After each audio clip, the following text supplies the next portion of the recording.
બનાસકાંઠા જિલ્લાના વડગામ અને પાલનપુર તાલુકાના ખેડૂતો પાણીની અછતને લઈને મેદાને આવ્યા છે. તો ખેડૂતો પાણીની અછતને લઈને વડગામના ધારાસભ્ય જિગ્નેશ મેવાણીને સાથે રાખીને કલેક્ટર કચેરીએ પહોંચ્યા હતા. તો ધારાસભ્ય જિગ્નેશ મેવાણી હંમેશા સ્થાનિક લોકોના પ્રશ્નો, ખેડૂતોના પ્રશ્નો, મહિલા અને દલિતોના પ્રશ્નોને લઈને મદદ માટે હંમેશા આગળ આવતા હોય છે. ત્યારે ખેડૂતોએ જિગ્નેશ મેવાણીને સાથે રાખીને કલેક્ટરને રજૂઆત કરી હતી. તો જિગ્નેશ મેવાણીએ ખેડૂતોના પાણીના પ્રશ્નોના મુદ્દે જણાવ્યું હતું કે વડગામના અને પાલનપુરના પશુપાલકો અને ખેડૂતોની માંગણી હતી આ વિસ્તારના તળાવમાં નર્મદાનું પાણી લાવવામાં આવે તો 192 કરોડનો પ્રોજેક્ટ અમે વિધાનસભામાં લડીને મંજૂર કરાવ્યો હતો.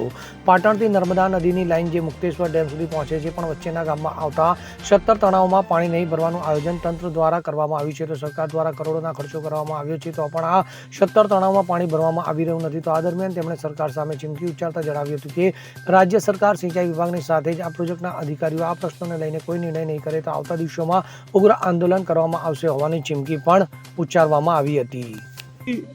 વડગામ વિધાનસભાના સર્વ સમાજના નાગરિકો, ખેડૂતો અને પશુપાલકોની માગણી હતી કે અહીંના મુક્તેશ્વર ડેમના કર્માવત તળાવમાં નર્મદાના નીર લાવવામાં આવે. 192 કરોડનો પ્રોજેક્ટ અમે લડીને વિધાનસભામાં સતત રજૂઆતો કરીને મંજૂર તો કરાવ્યો, પણ ડિંડરોલ પાટણથી શરૂ થયેલી નર્મદાની આ લાઈન જે મુક્તેશ્વર ડેમ સુધી પહોંચે એના રસ્તામાં આવતા 17 તળાવો, જેમાં બળાસર ફતેગઢ ગામનું 46 એકરનું તળાવ, આવા 17 તળાવો નહીં ભરવાનું આયોજન છે.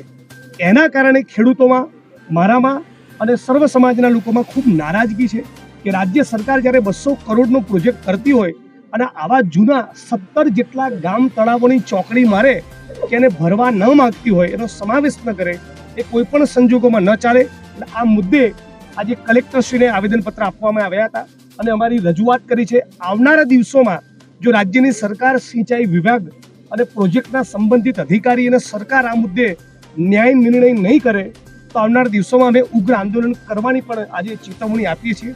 કોઈ પણ સંજોગોમાં આ 17 તળાવો ભરાવા જ જોઈએ. 1200-1400 ફૂટે ગયેલું અમારું ભૂગર્ભ જળ મારા વિધાનસભા ક્ષેત્ર અને જિલ્લામાં ઊંચું આવવું જોઈએ. મૂળ આ વાત લઈને આજે રજૂઆત કરવા આવ્યા હતા. બીજી એક વાત કહેવાની, વારંવારની મારી રજૂઆતો બાદ પણ આજે પણ બનાસકાંઠા જિલ્લા કલેક્ટર કચેરીના સફાઈ કામદાર અને અન્ય કર્મચારીઓને લઘુત્તમ વેતન ચૂકવવામાં આવતું નથી. જે કચેરીમાં કલેક્ટરશ્રી પોતે બેસતા હોય, નાયબ કલેક્ટર બેસતા હોય, નિવાસી કલેક્ટર બેસતા હોય, મામલતદાર બેસતા હોય, અને છતાં આઉટસોર્સિંગ કે કોન્ટ્રાક્ટના એક પણ કર્મચારીને લઘુત્તમ વેતન નહીં ચૂકવેનું શોષણ કરવામાં આવે, એ અત્યંત શર્મનાક વિષય છે. એટલે હું માગણી કરું છું કે તાબડતોબ આની તપાસ કરી તમામ કચેરીઓમાં, આખા બનાસકાંઠા જિલ્લાના તમામ ટીડીઓ ઓફિસ, મામલતદાર કચેરી, પ્રાંત કચેરી, એસપી કચેરી, કલેક્ટર કચેરી, પ્રત્યેક કચેરીમાં કામ કરનારા દરેક કર્મચારીને લઘુત્તમ વેતન ચૂકવવામાં આવે. Bureau report, CN24 news. હવે જુઓ દેશ દુનિયાની તમામ ખબરો તમારી આંગળીના ટેરવે. ઉઠાવો મોબાઈલ અને Google Play Store પરથી ડાઉનલોડ કરો અમારી CN24 ન્યૂઝ મોબાઈલ એપ.